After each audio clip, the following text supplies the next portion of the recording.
I'm going to be showing you guys how to make this top. It's a wrap top. This is for a client, so this is a fabric that I'm working with. So first thing I did, this is the fabric. I'm going to fold it into two. I'm starting with the back panel. So I'm going to go ahead. The width of the back panel is just going to be her bust measurement divided by 4 plus extra 1.5 inch of seam allowance. So her bust is about um 40 inches divided by 4 is 10, so about 1 inch of seam allowance. So I'm going to just do 1 inch of seam allowance. That's going to be about 11, or you can do 1.5. Any amount of seam allowance you want is fine.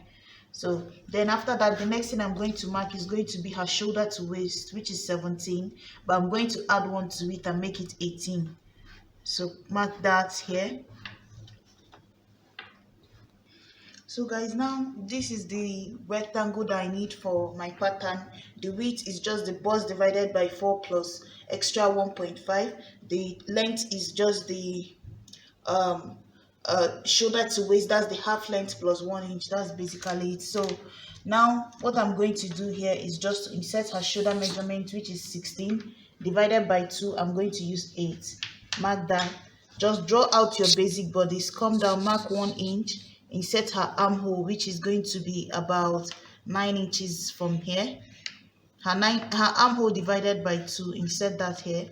And then the next thing is just to give it a curve here. Guys, remember this is the back. Insert 3 inches of back neckline, connect it to the top.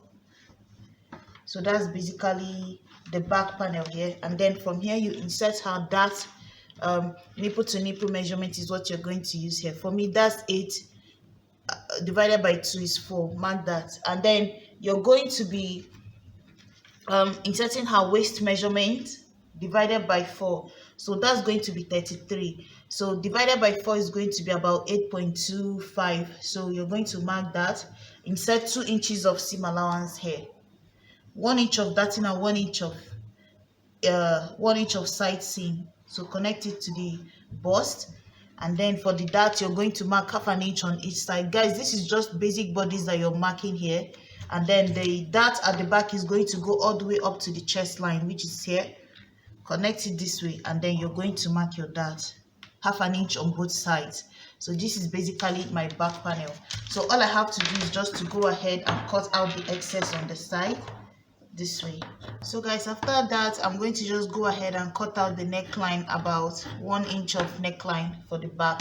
So you see this came out from here, this came out of the shoulder slope, and then this came out from the side this way. So you see you cut out the excess on the side, the sleeve, the shoulder, and then here. So that's basically our back panel. So I'm going to notch this here so I know where my darts for the back is. Although I'm still going to come back and reduce the back just so that my flare will be exactly on my waist. So you're going to come back in, and then you're going to go up 1 inch from the back. But I'm not going to cut that off now because I want to use this front back panel to cut the front. So go up at the center back with 1 inch, and then you're going to connect it to the edge of your cloth this way. And this part here, you're going to cut it off. It helps the back to look better, and it helps the flare to come up directly on your waist. So the back is supposed to be shorter that way. So this 1 inch, I'm still going to remove it, but let me trace the front pattern first. So guys, now I'm going to take this front panel now, and what you're going to do with it is to trace the back. So you see, this is the width that I have here, exactly the shoulder to waist. So it depends on you. So guys, what I mean is I'm going to use the back panel. Remember, it's the front that has the wrap. A wrap top doesn't have a zip. It's just the front that is the opening, right? So the front is what we are going to trace. Always start with the back panel when you're making a wrap top. You trace just the basic bodice. It doesn't have any zip allowance. You just trace that, and then with that you're going to trace the front. So how you're going to trace the front now is so guys, it always depends on you what you want yours to be. Sometimes people just use the midline. So this is the midline of my cloth here. So the midline, the center of my side here, this is one side of the dart, and then this is the second side of the dart. So guys, what you can do now to trace the front is just, if you want just come down here by about 3 inches for the neckline here. Just your normal basic bodice, 3 inches for your front neckline that we normally use. And then if you want from here, you can just trace it into the side, right? Trace it directly into the side of this here. Just mark it from here this way. You can use a curve ruler if you want, just like that, and then trace it into the side. Or sometimes some people like to stop their front at the side. They don't like to wrap it all the way to the side. Some people like to stop about to the next dart, right? So some people like one side of their top to stop by the next dart. That's 4 inches or 5 inches extension. Some people like to wrap it all the way, cross over to the other side for more coverage. It depends on you. So the one on the thumbnail goes all the way to the other side. So that's the one we're going to be doing here. So guys, with that now, all I'm going to do is just to take this here, and then I'm going to go ahead and trace it out on the pattern. So I'm going to fold this side away. This side of the back panel, I'm going to fold it away and just trace out this pattern, 2 of it for the front panel. So guys, I've traced it now. So what I did is just the way it was on this here, the way it is now, I cut out this part, armhole straight across, and then cut out the bottom part, and then just like this, I was looking across and then tracing it out, and then traced out this neckline from the line that I already made on this top one, because if you fold it directly, you might not fold it properly. So that's how I just traced this here. So guys, after that, I put in a notch here just to know where my dart is going to be. So guys, you see there are 2 patterns here, and then after doing that, you're going to go ahead and also trace out half an inch on this your armhole, because remember the front armhole is supposed to be deeper than the one in front. So I'm going to come in here halfway through my armhole length, which is 4.5. I'm going to go in half an inch and then connect it this way in a straight line, and then we take curve below and then cut this part out. And that's basically the only change I need to make in front. So guys, this is it here. My front panel is done. As you can see, there are 2 of them, 1 on each side. So this is what it's going to look like when wrapped, right? And I'm going to pick a dart on each of them, both the one below and then the one above.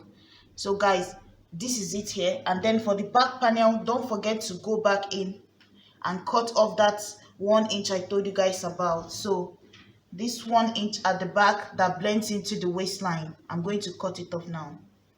So guys, with that done, you see my back panel is also ready. So you see there's the back, and then there's the 2 front piece here on top. So guys, with this done, the next thing is to cut the sleeve. So now I'm going to cut the sleeve. So guys, basically the width I have here is just the armhole divided by 2 plus like 1.5, and then you're going to come down here by about 4 inches, just like how we draw our basic sleeve. And then I'm going to go ahead and mark from this point to this point, and then find halfway through that. So for me, a straight line across halfway through is 5.5. Give it a curve below and then give it a curve above. So now I have my sleeve, and then you're going to insert what her sleeve width is, which is 7 for me, divided by 2 is 7. Then add 1 inch of seam allowance, connect it to this point. So I'm going to go ahead and cut this out now. So guys, this is it here. I know you're wondering the length I'm using here. The length I'm using here is 12 inches, including the seam allowance. Focus. First, you need her shoulder to your elbow, or where you want your flay to start. After that, then you determine the one you need for the girder. So this is what I'm going to be using for the girder at the end here. So at the end, this is what I'm going to be attaching to this point here. And this is not a full length sleeve, it's like a 3/4 sleeve. So I'm going to join this here. You need about 2 or 3 times 2.5 round the width. So for me, I had 14 inches at the width of my the sleeve width, right? So times 2 of that is what is going to be, that would be like 28 or so. will be my girder, or you can do times 2.5 of that as the width of your girder. So I'm going to use it to wrap around the edge of this sleeve. You can then put elastic at the end of your own. The one on the picture looks like it has an elastic at the end, so you make a casing also for elastic. That's an extra 1.5 added to the extra length. And then you need, when you're making this type of puffy, you need a puffy sleeve, you need extra like 2 inches or so, just so you can get that puffiness when you drag the sleeve up. You don't want it too straight, you won't get that puffiness. So in total, you know how much that would be for you, and then you calculate what the full length of the sleeve is. So whatever you decide to use as your full length of your sleeve, first you minus the body of the sleeve, which is this one, and then you need extra 1.5 of making your casing, half an inch of joining these two, this top to this bottom part, and then you need extra 2 inches more just for the puffiness alone. So that's basically it. So now I'm going to go ahead and couple all mine together, and then we'll come back and cut the bottom part of this peplum.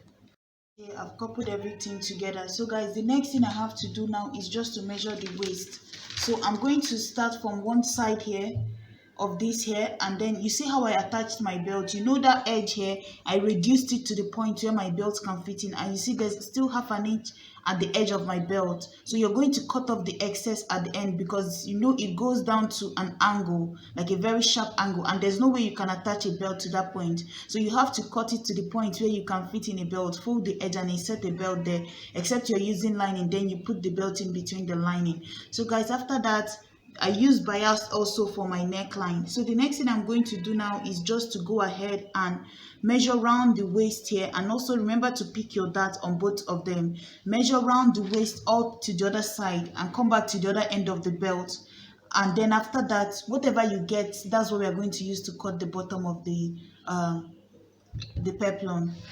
So guys, round the waist for that, I got from one end of the belt round to the other end, I got 47. So to this 47, I need to add about half an inch on both ends, or 1 inch for both ends. If you're going to be using lining on it, you need half an inch on both ends, but if you're going to be folding it on itself, you might need 1 inch on both ends. So whatever it is you need to add the extra seam allowance to be able to fold the edge. So after adding that, I divided mine by, you're going to divide it by 1.75, because if you look at this, it's not really a full circle, it's like half a circle, quarter of a circle that they used to do that, to make the peplum. So it depends on you what you want to use. If you're using half of a circle, you cut, you fold your fabric into 2 and divide by 3.14. If you're using a quarter of a circle, you're going to divide the waist by 1.57. If you're using a full circle, you fold your fabric into 4 and then you divide by 6.28. So I'm doing quarter of a circle because there's no flare in this. It's almost like a line. The peplum is just like a line on her hip. So that's what I'm going to be using here. So what I need to do is just to divide. After dividing mine, I got about 31 inches. So I got 47, added my extra seam allowance, divided by 1.75 for the quarter of a circle. That's how I got 30 inches. So to cut this, you need to leave your fabric open this way. Just find the edge of your fabric, the corner of your fabric, leave it open this way, and then you're going to insert whatever you got, 30 inches. So for me, like I said, it's about 31 or so. So but what I'm going to do now is, instead of using that, I'm going to fold this fabric into 2. So guys, if I leave this open here, I can still cut it, but it's going to be like going round and round and round. So that's why it's better to just fold it this way, like an angle, and then you can be able to insert the measurement instead of leaving it open like a plain fabric, and then you have to go all the way to each corner. But if you fold it this way, you still get all the measurements in. So what I'm going to do is, I'm going to mark 31 down. So find where 31 fits in, and then I'm going to place my tape here and mark 31 all the way around. So guys, you see I've marked mine. So the length of the top I'm working with is 25 inches, right? And then the half length was 17. If I subtract that, it's going to be about 8 inches left. So my peplum length is supposed to be 8 inches, but you know I need 1 inch to fold the edge and half an inch to join this to that. So it's about, I marked 10 inches in total for my peplum. So this part here is going to be my peplum. So guys, how I calculated it, after I got my 31 by dividing my waist by the whole round waist by 1.75. I insert the measurement I got here down here, that's including my seam allowance, and then after that I put back my tape again and added extra 10 inches that I calculated to be the length of my peplum. Insert that and then mark it all the way around again. So that's about 40, that should be about 42 or 41. Yeah, at 41 I marked it again. So the first line is at 31, the second one is at 41. So now I'm going to cut this out. It's going to be my peplum. So guys, you see I've cut out what I need. So this center part is what I need. You see it looks like an A line. That's the how you're going to get that type of peplum that just lays on your hip and like that. But if you want, you can make it circle. That way it has a little pleat. That's circle as in full circle, or you can make half a circle. It still has a little more pleat than this, or you can make just quarter of a circle, which will look exactly like this one. So it depends on you what you want to make. I've already explained how you're going to the constants. No matter what the waist is, that's what you're going to use to divide it. I'm still going to make a video on the whole full circle, half circle, and quarter of a circle. But at this point now, all I have to do is just to take my peplum, this part here, and attach it to the body of her skirt. So you see what it's going to look like. It will not have any flare to it once it's on her body. So it's just this. This is it here. Like I said, you can change your peplum part to a gather to anything you want it to be. This is just for a client, and I made it just to show you guys this style. I already have several wrap tops on my channel, so anyone you want you can do. That's basically it. You're going to, when you sew the side, you leave about 1 inch coming to the end, 1 inch so that you can be able to leave it open so that you can pass the loop through it. So that's basically what this looks like, and this is the back here. You see my darts going up at the back. So that's basically what this looks like. Thank you guys so much for watching. Please like, share, and subscribe. Bye.